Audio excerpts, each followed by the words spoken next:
By the time you're finished watching this video, I hope that you feel absolutely ignited by the options that are available to you.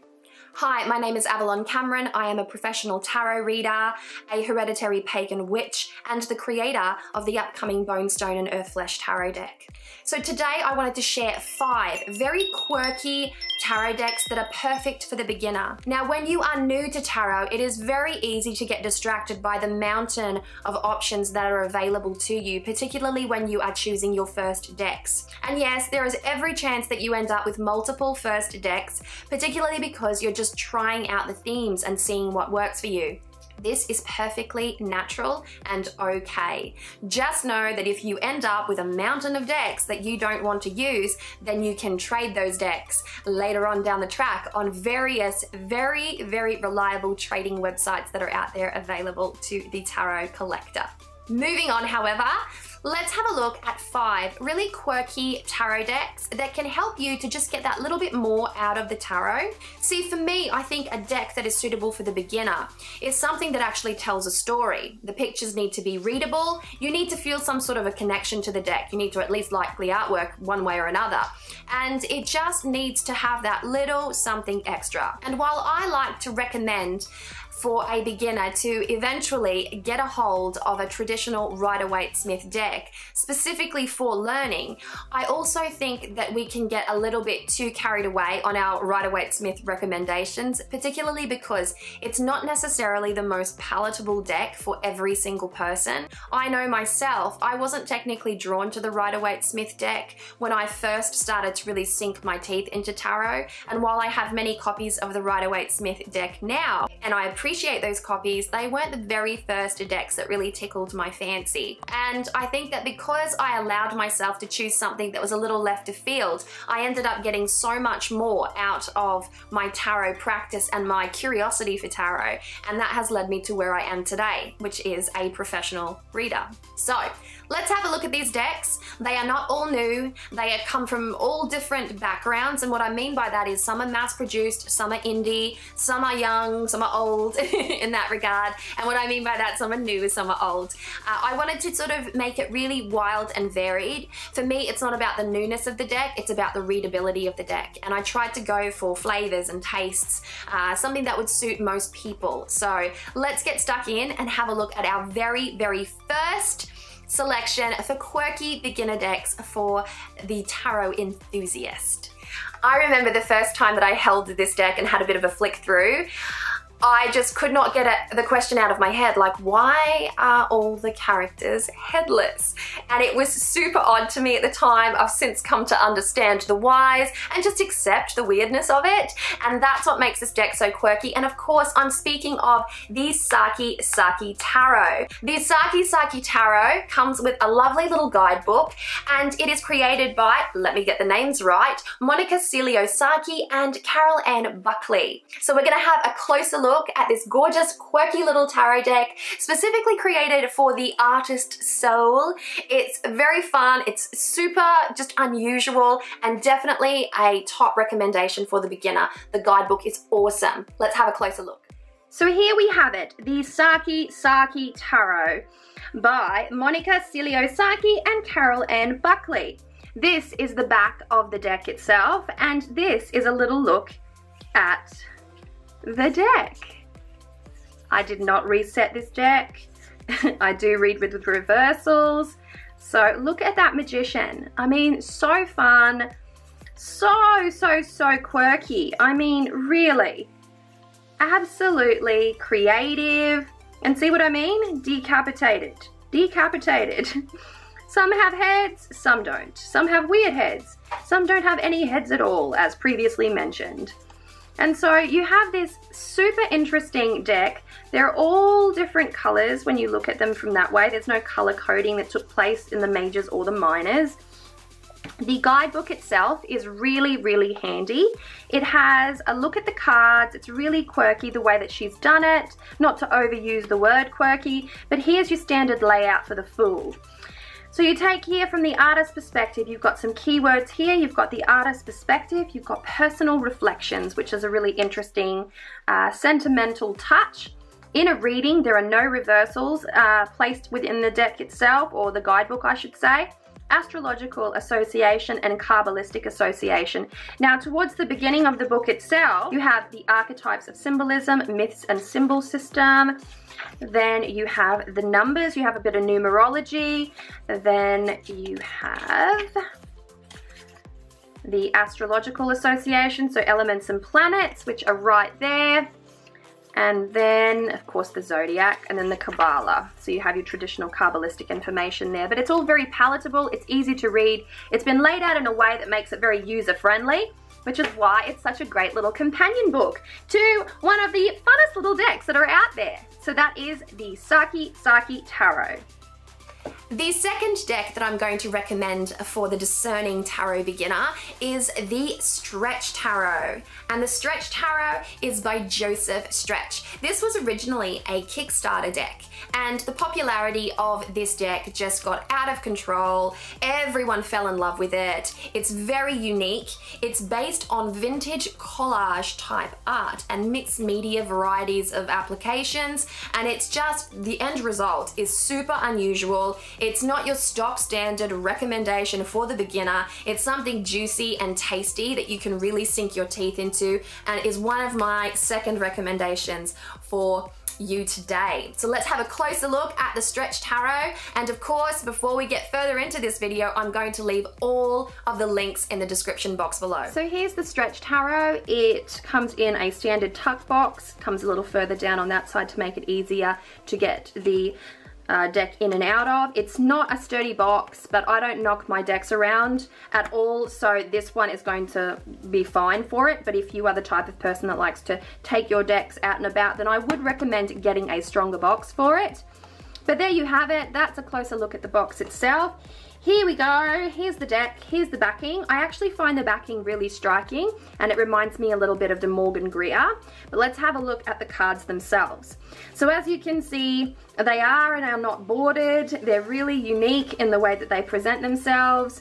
This is all like very vintage art, and it's very collaged. Like, look at that, 10 of Cups. It's kind of creepy. But that's kind of why I like it, is because it is a little bit creepy, and yet it's not macabre. But there is such a unique essence to the deck itself. It really sort of attracts your attention. I think it looks really beautiful next to the Vintage Wisdom Oracle by the Victoria Moseley. Did you see how I did that? And I just think that it's a beautiful deck. Lovely cardstock, like that really nice matte finish, and it's a standard size tarot deck, and it's just interesting. It's got a lot of symbolism. You can look at it, you can read the symbolism. It kind of lets your mind do a little something extra. It does have keywords to it to give you that little jumping off point, just a bit more to sink your teeth into, to help you navigate. And it's a beautiful, beautiful deck, honestly, and it's so unusual. It's definitely one for the discerning collector. Whether beginner or not, you can be still a discerning collector. The next deck that I am going to suggest for you today is one of my all-time favorites. It's right up there in my top 10 favorite decks, and after all this time too. And that is the Bonefire Tarot by Gabby Angus West. Now, Gabby is an Australian artist that originally created the Bonefire as an indie deck. I have had some conversations with Gabby, and she has told me that when she first had that printed, she had that printed here in Australia, and the printer that did the printing for this particular deck had never done a tarot deck before. So when they printed it, she had to manually sort out each of the decks and put them in their nice little velveteen bag with this little wooden motif, all of which was sort of handmade, and that is how the Bonefire came to be. Since then, it has been picked up by, I do believe it's Schiffer, and is now offered as a mass-produced deck. So if you've always wanted to have a deck that was really themed around some beautiful, colourful, friendly tattoo art, a bit of vintage tattoo art, then the Bonefire Tarot is the deck for you. Let's have a closer look at the deck. So here is the Bonefire Tarot. Originally, it came with this awesome little handwritten, photocopied, rough-bound guidebook, and it just added to the charm of it all. And it was purposefully created like that, and it just went so well with the deck itself. So the cardstock of this deck is phenomenal. It's not a standard size, it's in fact a square. It's smaller, so for someone with smaller hands, a very easy deck to shuffle. And the artwork is really colourful. It is quite, is it upside down? Let's do it this way. It's got reversals in it. Sorry, folks. There we go. So you've got a really interesting colour palette. It's very quirky tattoo art, and you really do get a great understanding of what's going on in each of the images. Like, it's very busy, yes, but if you look very carefully, you can see that there is a story being told, and that these decks, all of them, they are Rider-Waite-Smith inspired without being your typical Rider-Waite-Smith, and that's what makes them so approachable. So this deck here, I think it was actually top 10 tarot deck in 2010, at least according to Eclectic Tarot.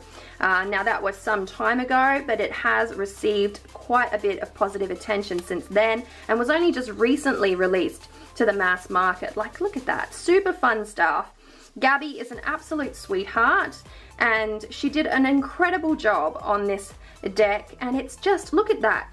Four of Swords. If a tarot deck doesn't say unplug your brain and have a rest, have a steep in a bubble bath and just let yourself float away into dreamland. I mean, like, look at that. That's very readable, very fun. Six of Wands, gotta love it. And there you have it. That is the Bonefire Tarot by Gabby Angus West. There's the back. It's a little Beltane bone inspired, and the whole deck is just a must-have in my opinion. Still, like I said, one of my favorite tarot decks. The fourth deck that I'm recommending you today is, it's a little feminine, it's a little sassy, it's just a bit of fun really at the end of the day. And it's one that I have found myself I reach for it from time to time, and it just connects me to the young girl that I once was. And that is the Vanessa Tarot. This is a super sassy deck. It's smaller than the average tarot deck. Comes in this cool little tin here. I do believe it's US Games. Yes, it is US Games. And it does have a little something extra to it.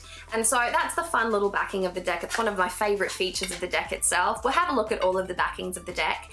But this particular deck was made by Leonard Narcios. I hope I didn't butcher that name. How's about them apples? But let's have a close-up look at the Vanessa Tarot and see if it's not something that really tickles your fancy. Because at the end of the day, look at it. It's like super cute. And so this is the artwork for the deck. And so it's got a really vibrant, young, youthful energy to it, and it's super quirky. It's strongly female, so it does have that going for it, and you're going to meet several different archetypes of the divine feminine within this deck, depicted in such a way that it just makes you kind of like, oh, that's a bit fun. That's a bit fun. And that's the whole idea. It's just unusual. It has its own thing going on. It comes in this gorgeous little tin, which if you're the type of person that likes to throw decks in your bag and take them out so you can utilize them while you're out and about, then you're really going to like that, because the versatility of tins, well, it's there. I love them. And they will keep your deck very safe. Not waterproof, but safe. So that's the Vanessa Tarot. The fifth and last deck that I'm going to be recommending for you today is the beloved Shadowscapes Tarot. And this is by Barbara Moore and Stephanie Primin-Law. I can never pronounce that correctly. It's a beautiful name though. Hope I haven't butchered it. Now this is by no means a new deck, and many people do own this deck, but it is absolutely stunning, and I had to put a beautiful deck in the mix. These are all beautiful decks, let me correct myself there, but this one here takes it to the next level. It's quirky because there is just nothing out there like this. It's this fluid, dreamy style of artwork. It's got this adorable, sensual, lunar, feminine mystique to it, and it's very fluid. It just feels like water, and that's what makes it so interesting. Let's have a closer look at the Shadowscapes Tarot. So here is an up-close look at Shadowscapes. Let's have a bit of a look at the companion book first. The companion book is 253 pages. You have full-size black and white representations of the cards, and they are stunning, let me tell you. Then you have a good write-up. There are no reversals in this one because Barbara Moore doesn't typically do reversals in her guidebooks, but there you have it. But you have a beautifully artistic type of guidebook. It's very soft, it's very fluid, it's very gentle, and it does give you a good amount of information about the card meanings. Now, my one and only gripe about this deck isn't a terrible one, but I just wish it was bigger. This is a standard size tarot. It's a Llewellyn tarot. The cardstock is not great, but it's doable. The backing of it is this beautiful pearlescent purple. It's absolutely stunning. And then the deck. Look at the deck.